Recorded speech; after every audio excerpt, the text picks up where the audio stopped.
So this morning, we will be canning up these beautiful sugar pie pumpkins. These have been curing for the last 3 weeks. When you find first of the season pumpkins, they tend not to be fully ripe. So it's suggested that you let them cure for a few weeks so that they get that nice, sweet, delicious pumpkin taste. So that is what I did. So I'm going to peel these, chop these into cubes, and get them ready. You cannot can pureed pumpkin. You have to can it cubed, 1-inch cubes. So that's what we're going to do. I'm going to can them into pint jars, and they will go into the pressure canner because they are low acid food. So what I'm going to do is get these babies peeled and cut up into 1-inch cubes, wash some jars, get my little station ready, and we will get to canning the pumpkin. I'm curious how many jars this is going to make. On one of the Facebook groups that I'm in, somebody did, I think, 6 and got like 21 pints. I mean, it's just crazy. So, I don't know how many jars to wash, but I think maybe I'll do like 9. I don't know, because this guy is real small, so I don't think he's going to give me too much after the peel and the seeds are all removed. So, yep, that's on the agenda today, and yeah, so I will bring you back when I'm ready to get this canned up. All right now, I'm getting I got all the pumpkins sliced up, and it's in this Dutch oven full of distilled water, just enough to kind of, it's not completely covering them, but enough that they'll be able to cook in here. I'll bring this up to a boil for 2 minutes, and then we'll get started on canning them. Alright, we're going to get started. The pumpkin was brought to a boil. It boiled for 2 minutes. Now I'm going to pack the jars. I have a glove on my hand, by the way, because when I was cutting up this pumpkin, I nearly sliced my finger off. So, to make sure everything is nice and clean, I'm wearing a glove. I'm going to do pint jars. I'm going to fill them to 1-inch headspace, put them in the canner, and, well, you know, get them canned up. Let me remove this lid first. I forgot to do that. I always forget something. Okay, so that's first thing. Let's get this jar. Oops. Oh, jeez. Alright, there we go. So yeah, I'm just going to put this to 1-inch headspace. Go ahead and add some salt. It says a half a teaspoon per pint. I'm not sure if I think that's a little too much. I don't know, we'll see. Ay, for crying out loud, I forgot a spoon again. As always. Hang on 1 second. Alright, back with my spoon. Because of course, I overfilled it. Like usual. Look at Gunner's trying to help out.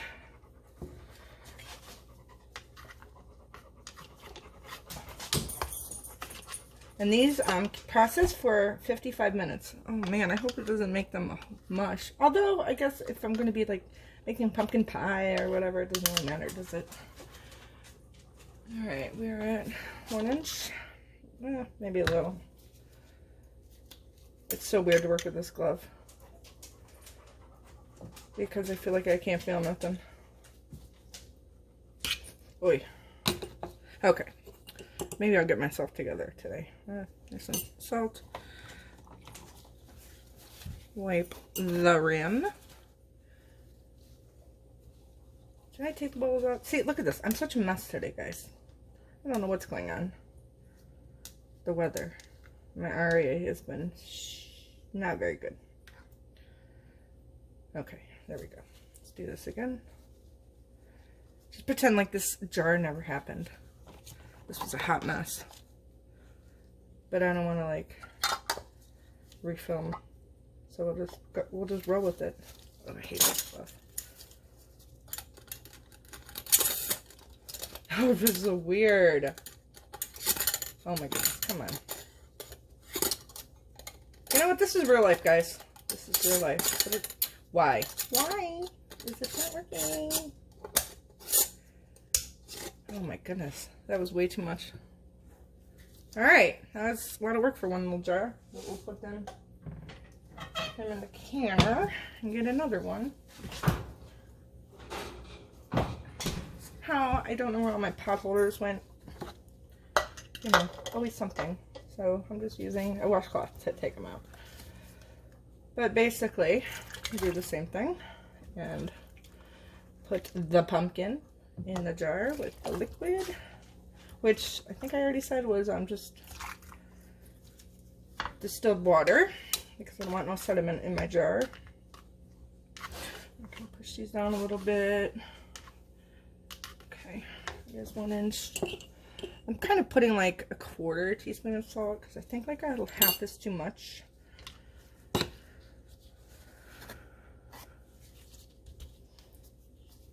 Okay, and we'll do the lid.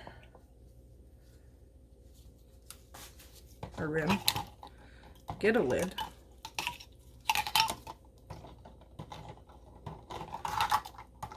Like I said, this is a hot mess today. But I am determined to get this pumpkin done today. And then maybe I'll take a nap. But I think like this glove is just messing me all up. There we go. Got that one. Put that guy in the canner. I'm going to do one more with y'all. And then I will finish them up and bring y'all back. Alright, let's do this. Last one together. I guess I'm not going to get as many as I thought. I washed 10 jars, 10 pint jars, because I had no idea, you know, but there was a lot of waste with the, what do you call it, the seeds and the rind, so it didn't end up yielding as much as I probably should have bought another pumpkin.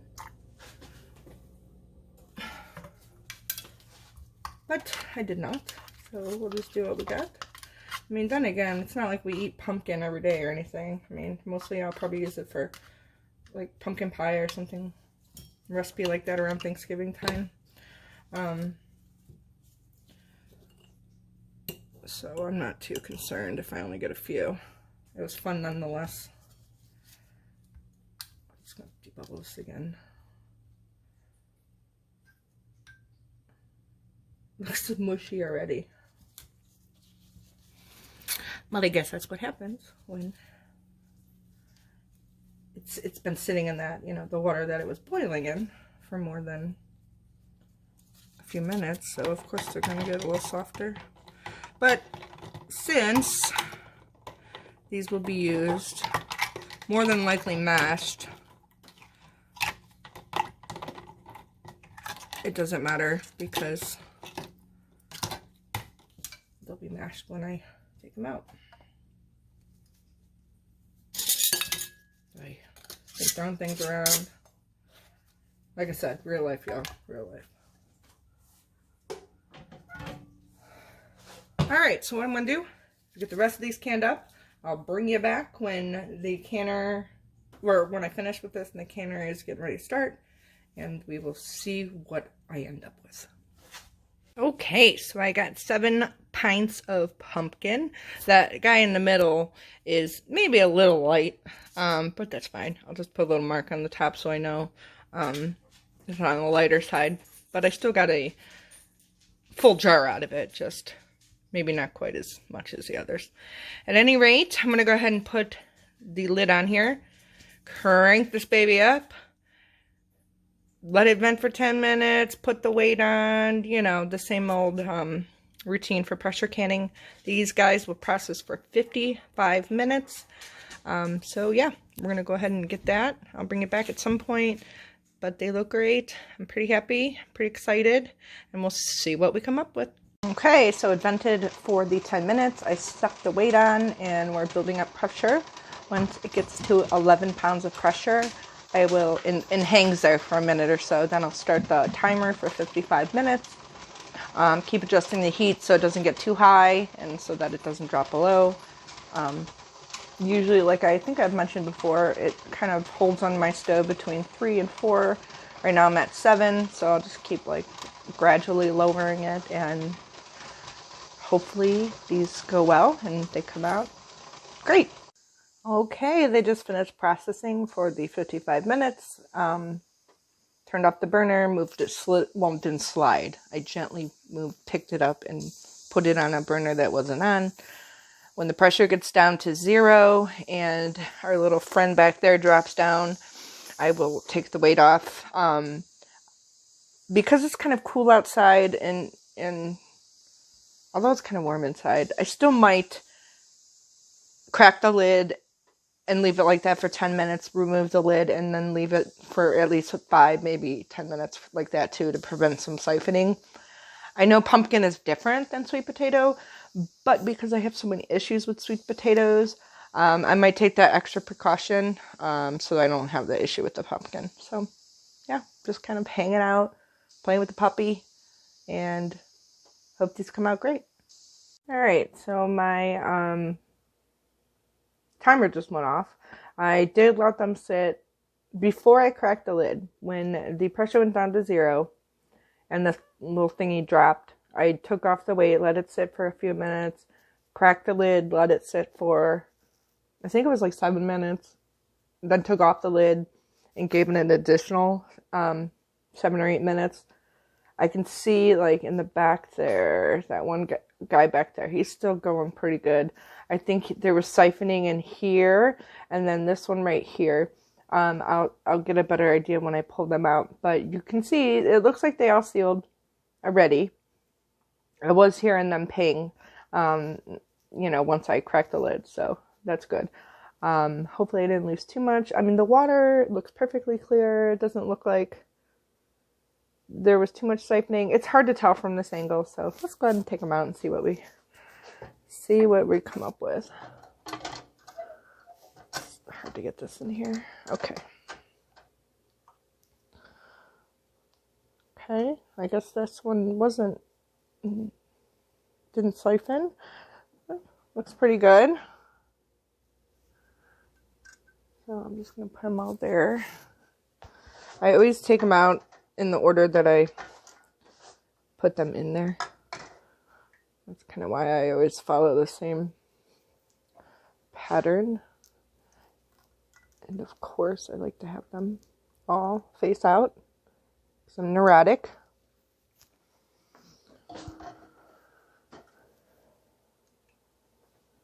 They look really good though. They look really good. A couple of them are still kind of going a little hard on the boiling pretty hard. Also, one thing I did want to say, if you go to do this and you put your your pumpkin in the water to let them boil, I really suggest putting more water, like enough to cover them, if not a little bit more than that, because I did have to add some water because it wasn't enough liquid with what I did. So I did want to say that, but otherwise it came out great. Like this last one looks like a little mash. You can see it down in there at the bottom. So I don't know. They look really good. They kind of broke apart a little bit, but they look great. It's my first time canning pumpkin. It seemed to go relatively decent.